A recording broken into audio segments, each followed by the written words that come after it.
अस्सलाम वालेकुम दोस्तो। कुदरत असांखे अहिड़ियूं जड़ियूं ॿूटियूं अता कयूं आहिनि जेकी रवायती तिब यूनान में गुर्दे ऐं मसाने जी सिहत लाइ इस्तेमालु थींदियूं रहियूं आहिनि। रवायती नुस्ख़ो: तुख़्म खरबूज़ा 10 ग्राम, तुख़्म कद्दू 10 ग्राम, कलथी या कलहटी 10 ग्राम। तयारु करण जो तरीक़ो: सभई शयूं हल्कियूं कुटे 2 गिलास पाणी में विझी उॿारियो। जॾहिं पाणी अधु रहिजी वञे त छाणे सुबुह ऐं शाम हिकु प्यालो इस्तेमालु कयो।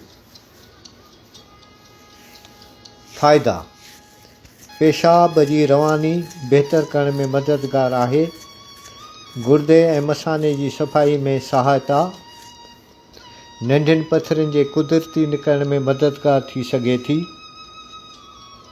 पेशाब जे साड़ ऐं तकलीफ़ में आराम पहुचाइण में मददगार।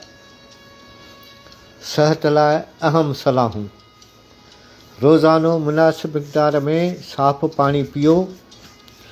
लूणु ऐं जिन खाधनि सां पथरी जो ख़तरो वधी सघे थो उन्हनि खां एहतियात कयो। पालक, टमाटो, बिहु, इन मां ख़ासि करे पथरी पैदा थींदी आहे।